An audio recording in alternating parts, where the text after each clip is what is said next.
اولاد کے لیے دعائیں پڑھیں گے۔ ارشاد باری تعالیٰ ہے سورۃ الفرقان کی آیت نمبر 74 سے 76 تک، اللہ سبحانہ تعالیٰ کا ارشاد ہے والذین یقولون ربنا ھب لنا من ازواجنا وذریاتنا قرۃ اعین واجعلنا للمتقین اماما اولئک یجزون الغرفۃ بما صبروا ویلقون فیہا تحیۃ وسلاما خالدین فیہا حسنت مستقرا ومقاما۔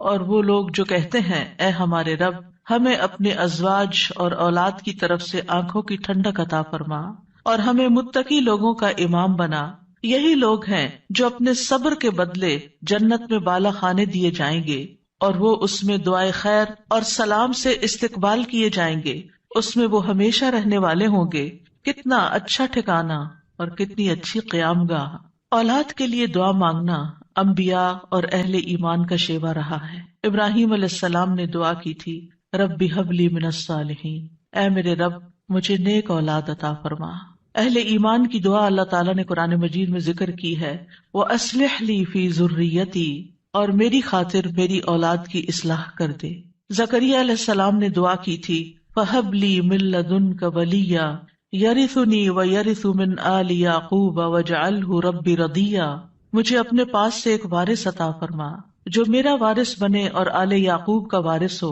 اور اے میرے رب اسے پسند کیا ہوا بنا، وہ ایسا ہو جس سے تو راضی ہو جائے، وہ پسندیدہ ہو۔ ابراہیم علیہ السلام نے دعا کی تھی رب اجعلنی مقیم الصلاۃ ومن ذریتی ربنا وتقبل دعا، اے میرے رب مجھے بھی اور میری اولاد کو بھی نماز قائم رکھنے والا بنا، اے رب میری یہ دعا قبول فرما۔ اہل ایمان ہمیشہ اپنی اولاد کے لیے دعا کرتے ہیں۔ سورۃ الفرقان کی جو آیات میں نے آپ کے سامنے پڑھی ہیں یہ عباد الرحمان سے متعلق آیات ہیں کہ رحمان کے خاص بندے، رحمان کے پسندیدہ بندے اللہ تعالیٰ سے دعا کرتے ہیں کہ ربنا ھب لنا من ازواجنا وذریاتنا قرۃ اعین، کہ اللہ ہمیں اپنی ازواج سے اور اپنی اولاد سے آنکھوں کی ٹھنڈک عطا فرما۔ یاد رکھیے یہ دعا ہر صاحب ایمان کا شیوا ہے، ہر مومن کو یہ دعا کرتے رہنا چاہیے، چاہے ہماری اولاد نیک ہی کیوں نہ ہو، چاہے وہ فرما بردار ہی کیوں نہ ہو، چاہے وہ قرآن کی حافظ ہی کیوں نہ ہو، چاہے وہ دین کی عالم ہی کیوں نہ ہو، پھر بھی یہ دعا مانگتے رہنا چاہیے، اس لیے کہ دل رحمان کی 2 انگلیوں کے درمیان ہوتا ہے، وہ جیسے چاہے انہیں پھیر سکتا ہے۔ ہمیں نہیں معلوم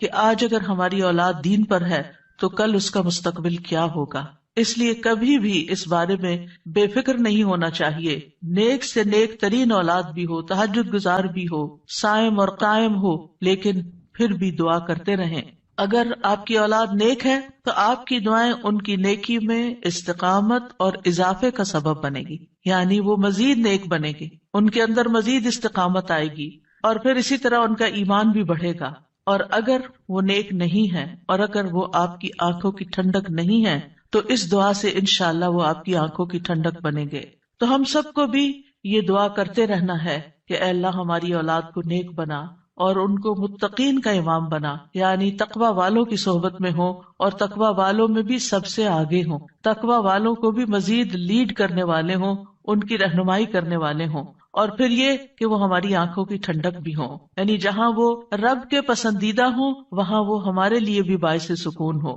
اس کے ساتھ ساتھ انسان کے لیے لازم ہے کہ وہ اپنی اولاد کی نیک تربیت بھی کرتا رہے، کیونکہ تربیت کی کوشش کرنا جو ہے ایک صبر آزما کام ہے۔ اسی لیے اس آیت کے بعد جو آیت آتی ہے اس میں صبر کرنے والوں کی جزا جنت میں غرفہ بتائی گئی ہے۔ عربوں کے ہاں گھر کے اندر جتنے بھی کمرے ہوتے ہیں ان میں سے سب سے بہترین کمرہ غرفہ کہلاتا ہے، یعنی سب سے اعلیٰ ترین درجہ۔ تو جنت میں بھی جب غرفہ کی بات ہے تو اس سے مطلب کوئی ہائی رائز بلڈنگ نہیں ہے، کیونکہ وہ ایک جگہ پر آتا نا کہ غرفات پر غرفات مبنیہ ہوں گے، تو اس سے مراد یہ ہے کہ جنت کے اعلیٰ ترین مقامات اللہ تعالیٰ ان کو عطا کرے گا جو صبر کے ساتھ تربیت بھی کرتے رہیں گے اور صرف اپنی تربیت اور اپنی کوشش کو کافی نہیں سمجھیں گے بلکہ اللہ تعالیٰ سے دعا بھی کریں گے۔ اور بہت دفعہ ایسا بھی ہوتا ہے کہ ہم تربیت میں پوری کوشش کر لیتے ہیں لیکن اس کا اثر اولاد میں نظر نہیں آتا، اولاد آپ کی ایکسپیکٹیشن پہ پوری نہیں اترتی، آپ جیسے ان کو دیکھنا چاہتے ہیں ویسے وہ نظر نہیں آتے۔ کیا ہم نوح علیہ السلام کی تربیت پہ کوئی شک کریں گے؟ ان کے 4 بیٹے تھے جن میں سے 3 بہترین بیٹے ثابت ہوئے، لیکن ایک بیٹا اپنے ہی راستے پر چل نکلا. تو اس میں انسان کی کوشش اگر ہو اور انسان کے بس میں ہو اولاد کی اصلاح، تو وہ سبھی کو سیدھا کر کے رکھ دے. لیکن یاد رکھیے، کوشش ہماری، دعا ہماری، اور اس میں اثر ڈالنے والا اور اس کو ہماری آنکھوں کی ٹھنڈک بنانے والا صرف اور صرف ہمارا رب ہے. اس لیے مومن صرف اپنی کوششوں پہ بھروسہ نہیں کرتا، بلکہ وہ اپنے رب کو پکارتا رہتا ہے. اور پھر عام طور پر یہ ہوتا ہے کہ ہم اس دعا کو اپنی دعاؤں کا حصہ نہیں بناتے. ہاں، جب اولاد کی طرف سے کوئی تکلیف پہنچتی ہے، جب وہ ہماری کوئی بات نہیں مانتے یا ہمیں ناراض کرتے ہیں، تو پھر ہمیں خیال آتا ہے کہ ہمیں دعا کرنی چاہیے کہ ان کی اصلاح ہو جائے اور یہ سیدھے ہو جائیں اور ہماری آنکھوں کی ٹھنڈک بن جائے. یاد رکھیے، یہ صرف اولاد کے بگاڑ کے وقت کی دعا نہیں ہے، بلکہ ہمیشہ یہ دعا کرتے رہنا چاہیے. اپنی روزمرہ زندگی کی خاص دعاؤں میں اس دعا کو شامل کر لیں.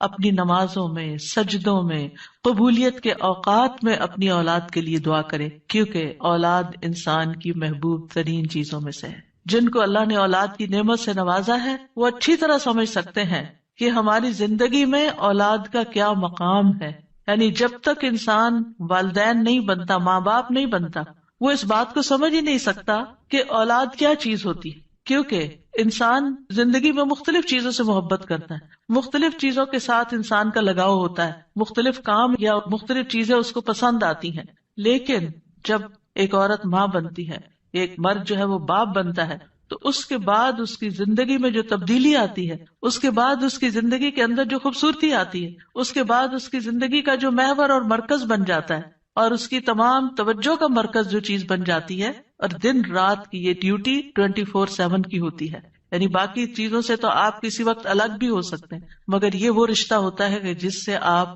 پھر مرتے دم تک الگ نہیں ہو سکتے، کیونکہ وہ آپ کے جسم کا ایک حصہ ہوتا ہے. اور اللہ تعالیٰ آپ کے دل میں ہر چیز سے زیادہ ان کے لیے محبت ڈال دیتا ہے، اور ان کی خوشی آپ کو خوش کرتی ہے، اور ان کا دکھ آپ کو دکھی کرتا ہے. اس لیے انسان کو ہمیشہ اپنی دعاؤں میں یہ خاص دعا کرتے رہنا چاہیے، اور قبولیت کے اوقات میں بھی، کیونکہ اولاد سے ملنے والی آنکھوں کی ٹھنڈک اسی وقت ہوتی ہے جب اولاد سیدھے رستے پر ہوتی ہے، جب اولاد نیک ہوتی ہے، اچھے کام کر رہی ہوتی ہے، تو پھر ہی ماں باپ کی آنکھوں کی ٹھنڈک ہوتی ہے. اور اس دعا کے دوسرے حصے میں اپنے لیے دعا ہے کہ اللہ ہمیں متقین کا امام بنا. یعنی اولاد جو ہے، ہم اس کے ایک طرح سے امام ہوتے، جیسے حدیث میں آتا ہے نا، کلکم راعٍ وکلکم مسئول عن رعیتہ. تو ہر ایک ہم میں سے رائی ہے، ہر ایک لیڈر، ہر ایک ذمہ دار ہے. تو اللہ تعالیٰ ہمیں ماں باپ کی حیثیت میں ایسا رول ماڈل بنا کہ ہم متقی ہوں اور ہماری اولاد بھی متقی ہو. یعنی ہماری اولاد میں بھی نیکی ہو، اور پھر ہم نیکی کے ساتھ